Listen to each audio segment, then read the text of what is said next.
Well, we all said back in St. Louis that race was going to really help decide this championship. Well, Dallas pretty much just shut the door on that.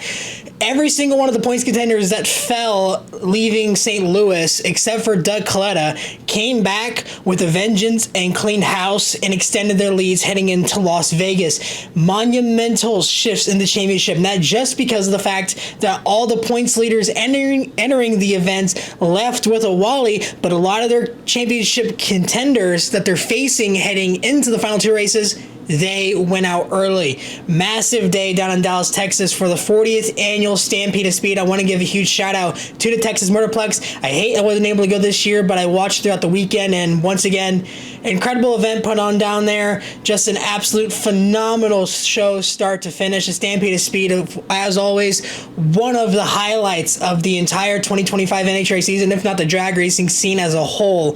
One of the go-to events for any drag racing fan, and hopefully one day I have enough money and I have enough time to get to go out there to cover the entire Stampede of Speed. Now, looking into race day, like I said, major championship shakeups. A lot of contenders now out of the championship fight. One of them, Tony Stewart, has had a horrible NHRA countdown to the championship. Looked very promising in Reading and in Charlotte. But since St. Louis has not gone his way, back-to-back first-round losses, has fallen all the way down to about 6th in the championship standings. Oh, disappointing afternoon for him. As for everybody else, Sean Lang, the number one qualifier entering race day, he advanced all the way into the semifinals. But once again, just like back in St. Louis, ran into the buzzsaw. Doug Coletta entered race day, qualified number 5, took out Jasmine Salinas, her first round loss of the season. Of course, running the part-time schedule, but the impressive campaign that she had put together, even on the part-time schedule after about the first 5 races. Incredible campaign. Sadly, it comes to an end as she loses round 1 against Doug. Doug Coletta going against Ida Zetterstrom, a rematch from the finals in St. Louis. Wasn't a fluke. Ida Zetterstrom, after having a good run in round number 1 of 4:25, obviously wasn't the full pass, but enough to get the win light, falls short to Doug Coletta. 384, one of the closest races of the afternoon, but a 095 light to a 078 light made sure with that 375 that Doug had that he was going to get the win light regardless. And then the Coletta matchup in the semifinals, not what the team would have wanted. The number 5 and number 1 qualifier meeting in the semifinals, maximized the points that they would have wanted heading into the final race, but not the way they would have liked. Instead, Sean Langdon loses a 454, loses traction after having a 07 reaction time, but a 055 by Doug Coletta with 380 made sure he got the win light to go back to the semifinals where he would face Steve Torrance, who has announced this was his last race of the campaign. Obviously, if he would have won the championship, he might have changed that and gone further to try and win this championship, but he can see the writing on the wall that with the performance that his car has against the Colettas and Justin Ashley, it just isn't going to happen realistically. So this is his last campaign and ends it with a final round appearance at his home track. His road to the finals included him defeating Josh Hart in round number 1, Sean Reed, the winner back at Reading, in round number 2, and then Brittany Force in the semifinals. As for Justin Ashley, going out in round number 2 to Brittany Force. Brittany Force, again, recording another 340 mile an hour pass, collecting another track speed record as she bids farewell to the NHRA Tour in a couple races. Once again, padding the incredible record that she has to herself, where she pretty much owns the speed record top 10 list of the fastest runs in the history of drag racing. Just an absolutely incredible run. But like we said at the beginning, Doug Coletta, back-to-back wins, extending his championship lead. Looking at the top 10 in points, he now holds a 141-point lead over Justin Ashley heading into Las Vegas. Sean Langdon about close to 20 points behind Justin Ashley, 159 back in third. And then Steve Torrance, after that final round appearance in the runner-up finish, he moves himself up to 4th in the standings, 228 points back, but he is still adamant that this is his last race of the season. He's going to enjoy his time at home with his family. Cannot blame him one bit, and I would have to agree with him there. 228 points back would have to be a monumental effort for him to get to come back and try and win this championship, and I would put that cut line right at Sean Langdon. So everybody on down, Brittany Force, not going to be able to win another title. Tony Stewart, as fast as he made himself a championship contender at the beginning of the season, just as quickly it all falls apart. Falling from the #1 seed heading into the countdown all the way down to 6th, 236 points back. The frustrating end of the season and a lot of what ifs as he bids farewell to this team as he's going to be heading into the league car as his wife Aaliyah takes back her seat that she gave up a couple of years ago. Clay Millican as well, another round 1 loss. That pretty much sealed his chances of winning a championship. 246 back. Sean Reed back in the 8th spot, 270, and Tron Brown in 9th, 283, and then Josh Hart, the last one in the countdown, 373 points back. So like I said already, top 3 in the points, Doug Coletta, Justin Ashley, Sean Langdon, those are your last drivers who have a chance of winning the Top Fuel World Championship, pretty much securing that Toyota will win 1 championship on their way out the door as they bid farewell as an OEM in the NHRA. So a good way to end on a high note for that manufacturer. In funny car, Austin Prock, all the way through race day, #1 qualifier, defeats Blake Alexander, Spencer Hyde, Chad Green, and then Ron Capps in the final round, who had another massive explosion in the first round, just continuing the struggling season that he's had in performance-wise. He won back at Bristol, continues to show good pace and performance, especially when their backs are against the wall, but sadly, a lot of damaged parts and a lot of repair bills having to go back to that team, defeating Alex Laughlin in round 1, Cruz Pedregon in round number 2, who defeated J.R. Todd, who popped the motor on the starting line. And just continuing the frustrating countdown that they've had. Not a single win late on race day for the DHL Supra. All countdown long with 2 races left. He's going to be hoping just to get a win late as he tries to raise money for that charity program they have going on. Wasn't as bad of the explosion as what we saw Robert Height have back in Charlotte a couple years ago. Still pops the motor and still frustrates the hell out of him. Ron Capps moving on to round 2, defeats Cruz Pedregon, goes into semifinals. Daniel Wilkerson again, heartbreaking loss in the semis as he is still yet to claim that first national event win, losing to Ron Capps, who moves on to the finals and then comes up just short as Austin Prock once again pads his championship lead as Matt Hagan, who went out in the first round, pretty much did maximum damage that he could, taking what was a 20-point advantage. It was within 1 round heading into Sunday eliminations and pretty much just blew it out of the door. Going from 20 to 112, he went from 1 round to a whole race behind and almost losing the 100 points total. So, devastating loss in the championship for him. Pretty much, I would put this down to if Austin Prock does well in Vegas and Beckman and Hagan go out early, we're in the same scenario as we would have been heading into the championship last year, where it's going to be pretty much not a matter of if but when. We're going to have to need Austin Prock. Austin Prock needs to go out in the first round in Las Vegas to give Matt Hagan or Jack Beckman a championship, because realistically, Ron Capps on down, they're out of it. Ron Capps 4th, 149 back. Daniel Wilkerson, 189. Paul Lee in 6th, 228. Cruz Pedregon, after the good start in the countdown that he had with the win in Reading, he falls to 7th. Chad Green, 8th. Spencer Hyde in 9th. And Alexis DeJoria in 10th. And then for the drivers who got in through pretty much just showing, not really so much just showing up, but not in that hard top 10 cutoff that I put in. Bob Taskins 11th, Jared Todd in 12th, Dave Richards 13th, and Buddy Hall, well, now Alex Laughlin, but was contending for points, I believe, still for Buddy Hall. He's back at 14th, 422 back. In Pro Stock, Dallas Glenn, after the rough run that he had in St. Louis, rebounds in the best way he can and takes the win. And with as well, his teammate going on to semifinals is able to pad a little bit of a points lead after losing a majority of it after the devastating loss last week. In round number 1, he took out Cody Coughlin, defeating Eric Latino in round 2, and Jeg Coughlin, the reigning winner from last year in the semis, to move on to the semifinals to meet up against Aaron Stanfield, who entered race day qualified number 12, took out Erica Enders in the first round. Again, people want to talk about team motors. Doesn't exist. Matt Harford in round number 2, and then Greg Anderson wasn't even so much of a fluke, just straight up outran the guy at 0.27 reaction time to Greg's 0.49, a 6.61 to Greg's 6.63, and 208 miles an hour to Greg's 207. Massive swing of performance for the elite camp, as this was a good showing for them, as he got to take out one of the top guys in the class and one of the top guys at the KB Titans shop. But sadly, Dallas Glenn saw the writing on the wall, came back in for the final round, and took care of business. An 0.30 0.34 reaction time, so Aaron Stanfield left first with his 0.24, but you cannot contend. A 660 to a 662 made sure that the damage was done. Dallas Glenn wins the Texas Fall Nationals in a stampede of speed and extends his championship points lead back out to 60 points, where once again, it's a KB Titan showdown between Dallas and Greg, but Dallas Glenn trying to do as much damage as he can so that way he doesn't have to fall into the same scenario he did last year. 60 points is the difference between the two. Matt Hartford on down over 200 points back. It's pretty much a runaway train at this point, like we talked about. All countdown long is pretty much decided after Charlotte that this was going to be the route that we were going to have. Matt Hartford third, Aaron Stanfield fourth, Corey Reed in fifth, Eric Lucino sixth, Erica Enders in seventh, Cody Coughlin eighth, Jet Coughlin ninth, and Troy Coughlin Jr. after somewhat of an impressive rebound here in his last few races. He's going to be one of those guys that I'm going to be following as we enter the offseason to see where that car is going to go.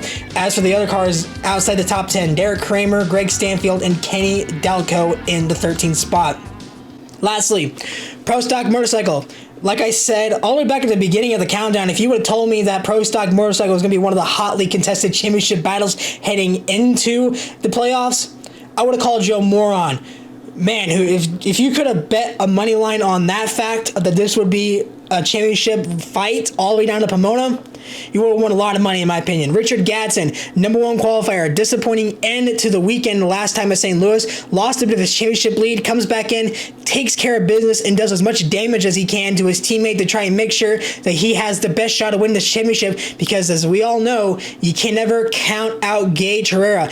Enters race day, number one qualifier against Lance Bonham, takes care of business there to move on to round number two against Clayton Howie, who defeated Chase Van Sant, one of the major upsets of all race day, number 9 and 8 qualifier. You wouldn't expect that, but Clayton Howie, a trip zip perfect reaction time, back-to-back weekends that we've had somebody in the pro categories have a perfect light against Chase Van Sant, a 686 to Chase Van Sant's 688, also just pretty much outran the guy. That's basically fourth Vance and Hines bike out of that camp. Is Kelly Klantz's second bike running there, but they're obviously getting help from the Vance and Hines team, and Andrew Hines, or I believe Terry Vance, someone within the Vance and Hines camp did confirm Clayton will be at the last two races of the season. But heartbreaking loss for Chase Van Sant, which just kind of showcases the struggling season that he's had. He's been very open about it too. Not happy with the fall off in performance that they've had this season. They're going to be doing a lot of work. They obviously did not have as much testing time as they said they would have liked.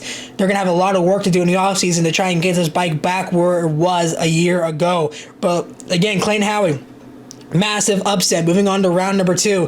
Tried to keep the same performance, an 0-31 reaction time. He was ready for Richard Gadsden. Gave him all he could handle, but a 694 to Richard Gadsden 681. Vance and Hines just has a little bit more in the tank compared to what Clayton was able to carry out there. And then in the semifinals, Richard Gadsden would take on Matt Smith, and Matt Smith would try to give him all he can handle, but sadly Richard Gadsden had the performance he needed from qualifying and continues to carry the momentum to take the win light to move on to the final round against Braden Davis, who took out Gage Herrera in the semis. Gage Herrera taking out Charles Poski, who red lit in the first round, to face off against Steve Johnson, a scary moment in round number one when he defeated Mark Ingerson. Sadly, fell into the sand trap, was furious afterwards, didn't have enough time to get the bike fixed and ready for his second round matchup. Gage Herrera getting a bye run in the second to move on against Braden Davis. But Gage Herrera knew he needed to give Braden all he could if he wanted to have a shot at the win because of how fast Braden has been in the past. Red lights, a 005 negative light. He fouls out despite having a 683. Braden Davis was an 020 reaction time and a 683, but with a 1, just a hair faster, 6,000 of faster. As a matter of fact, it would have needed that reaction time in order for Gage to have a shot at it, but Braden Davis moving on to the final round. And then in the final round, once again, Braden Davis trying to get that first career win. Not going to happen just yet. Richard Gadsden scores the win and extends his own championship fight out now to 72 points over teammate Gage Herrera. Matt Smith in third, 105 back. Braden Davis bumping himself up to fourth. He's trying to make sure he can get that Vance and Hines 1, 2, 3. He's about 81 points, so a little bit under a race away. It's going to be a challenge for him to try and get around Matt Smith, but it is doable with how good that bike is, especially if he's able to get those final round appearances. And Matt Smith just has one lousy round one race like he did back in St. Louis. Could open the door to allow Braden Davis to secure Vance Hines 1, 2, 3. John Hall, the winner back at Reading, falls down to 5th. Angie Smith in 6th. John Evaristo in 7th. Chase Van Sant in 8th. Steve Johnson 9th. And Chris Bostick rounding out your top 10.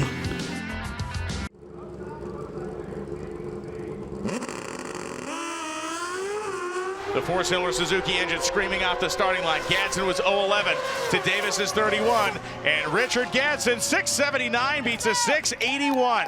And Richard Gadsden has officially taken high control of Pro Stock Motorcycle.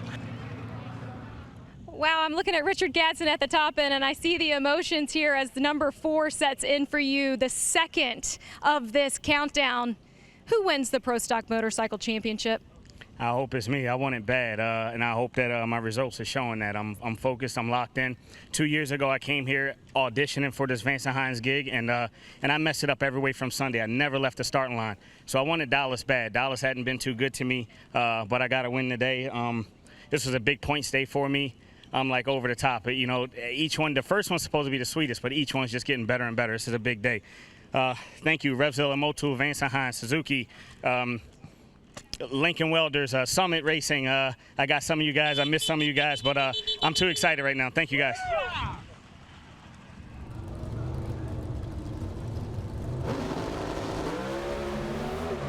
Both cars picking the front end up. It's 100th separation on the starting line. Across the finish line stripe, and it will be Dallas Glenn, 660 with a 5. Beats a 662-2. Jolie Stanfield expressing the emotion of sadness on the starting line as the Rad Torque Systems crew celebrates as they've done so much this year. Dallas, you just said I've always wanted one of these, and your 20th career Wally will be your 7th this season with Greg Anderson out earlier today. Why might this race be the difference maker in this countdown? Well, that'll take it from 40 to 60, so that's 2 rounds in Pomona. So we need to stop Greg from getting those little points there during qualifying. We need to just keep getting more rounds, keep going. This one's for John Peterson. You know, he's a coworker. Everybody knows him, nicest guy ever. You know, we lost him. He lost his battle of cancer. Man, I love winning in front of the Rad Torque owners. Rad Torque System, you can't thank them enough. I mean, I wouldn't be here without them. For 5 years, they've supported me. I love everything about them. Summit, HendrickCars.com, DPF Parts Direct, Jesse, J&A Service, VP Fuels. Thank you. Let's go.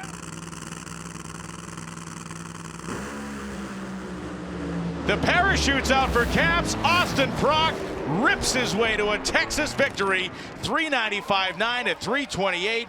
This race stymied them last year. They had trouble in the early rounds. A mistake stopped them. Nothing stopped them today. Austin Prock laughing up here about the size of this cowboy hat, but I don't think it matters about the size of the points that you have in this championship. Austin, I know what you're looking at on that time slip. Why are you your toughest competitor out here? Well, I just want to be the best all the time, for not only for myself, but really for my team. You know, they put a lot of work into this, and I just have to go play for, 3.9 seconds, but they work day in, day out, and bust their tails in this heat, and to bring home a win. All my boys are getting cowboy hats, and they're stoked about that. My blower guy Bobby is getting married in the winter, and they're wearing cowboy hats to his wedding, so we're all getting cowboy hats. You're welcome, Bobby. Good job today, and really proud of this Cornwell Tools team. Everyone at Task Force Ray Hall that was out here this weekend, super cool to get them in the winner's circle, and proud of my family, proud of this team. Thank you. Doug Coletta, 55 light last round. Steve's going to have to step on it to stay with that. And again, the dragsters explode off the starting line. Misfiring cylinders for Torrance. Doug Coletta, another win. 377.7, 333 miles an hour. Torrance took the starting line, but Doug Coletta has utterly seized control of a championship run. And Doug, we talked to you at the top of the show, and you told us that the difference for you today between the other competitors was your team, Alan Johnson, and led by you, the driver. How massive will today be for your second championship hunt? Yeah, we're trying to go rounds and stay ahead of these guys. Everybody's hungry right now, so just really hats off to Toyota, Mac Tools, RevCam, everybody that supports us here in Clé d'Air. So, yeah, huge relief to get this win here. Real big deal for us.